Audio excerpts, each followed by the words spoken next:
Hello, everyone. Today we're going to be talking about the text add-on in PearDeck. The text add-on is used to get students to type their responses. So when you have open-ended questions or you have questions that require students to sort of, respond, um, so usually think that, oh, well, in math, I don't really use the text, add-on. Well, it's actually pretty useful, especially if you have students who are language learners.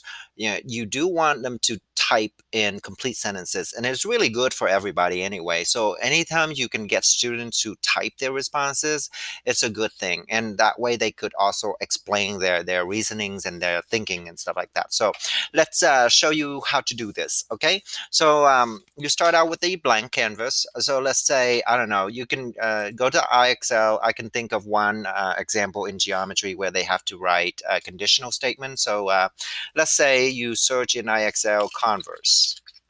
Right, you want students to be able to write a converse for a statement. So let's say converse, inverse, and then, oh, so here we go.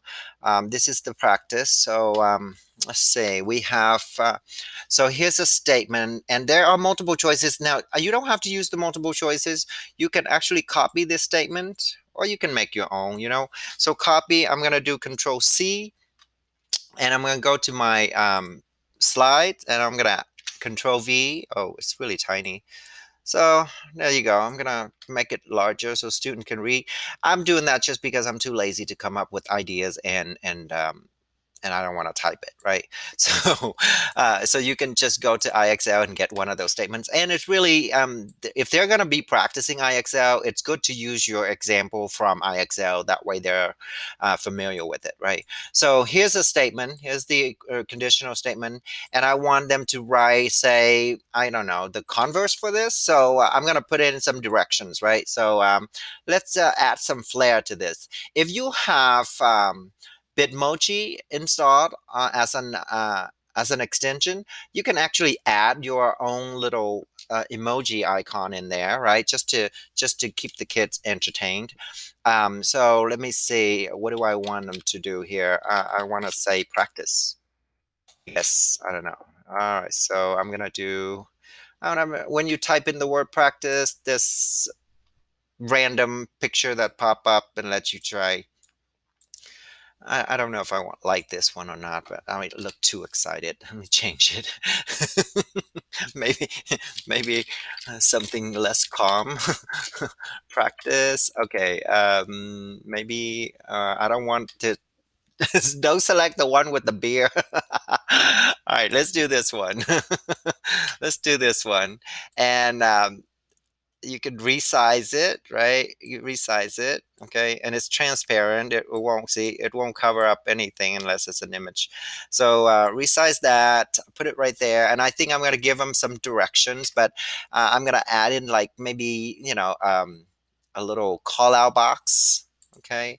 Add a little call out. Oops, what did I do? Control Z. Here's my call out box. It's got really squished. Okay, resize my call out box. I'm going to put my call out box sort of like tilted like this. So it looks like I'm telling them what to do.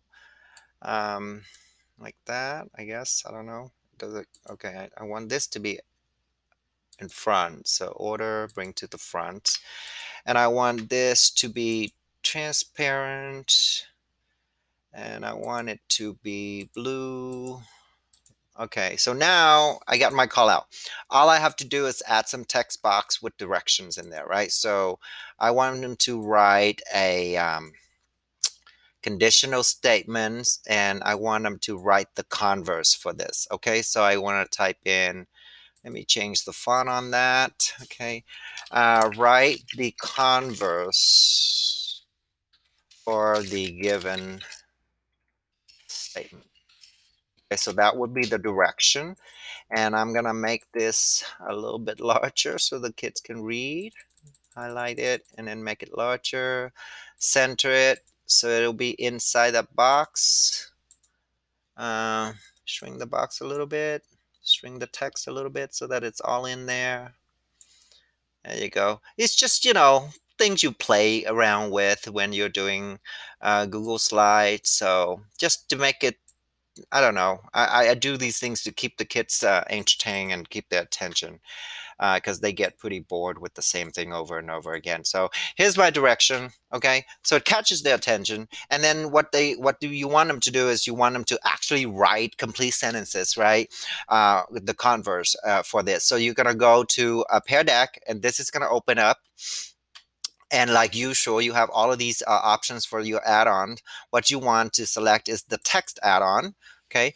And the text add-on is not customizable. It's just going to add a little interactive add-on for you so that when you get to this slide, the kids would just type in whatever the question is, right? Type in their response. So the text add-on is really fast to do. You don't have to customize anything. Okay. So just prepare your slide, prepare your question, and go to the Pear Deck and do the text add-on. Okay, so here are some more examples that you can use in math. Here's one for geometry where they have corresponding angles and they have to set up an equation and solve for the value of x, right? So I give them the little box here. And then they can type in the response. So they're gonna type in the response where they set up the equation. You could also use the draw for this one if you want. Okay, so it's very versatile. Okay, if you want to use text, they can text the equation in there for you. Okay, and then they'll show you the answer and everything. So you could use text add-on for this one.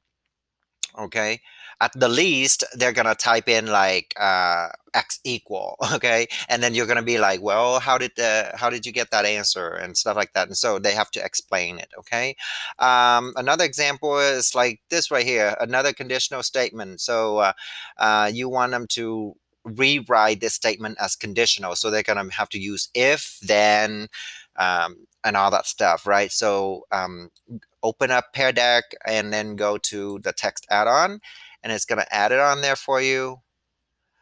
So it's not the add-on that's going to take work. It is the kind of questions that you're going to choose to put on your slide. So it's preparing your slides. It's going to be taking the most work. It's not the add-on. So the add-on is just a quick insert, right? So if you have PowerPoints that have already been converted to Google Slides, you could easily go to those slides where you want students to do the work and insert an add-on, right? Whichever add-on you want the kids to do. Okay, here's another example. Transformation. So for algebra 2, where they have to list all the transformations for this absolute value function, they're gonna list them all out, right? So you're gonna go to text add-on and you just put them in there, and they're gonna start typing the transformations, right? So those are just some examples. There are plenty of options. There are plenty of things that you could do uh, to um, uh, to um, to use this add-on. Um, Another one is you can even use this for a brain break activity, right? Like um, for this one, for instance, name two animals that start with the first letter of your first name. So something like that, where you get the kids to type or to write something, all right, complete sentences and stuff like that. So I hope you guys get opportunity to try these out. It's pretty cool and it's easy, fast to do, where you get the kids to reason their work, right? Show their work and explain their work and that kind of stuff. So I hope that was helpful. You guys let me know if you have any questions, and thank you for watching. Bye bye.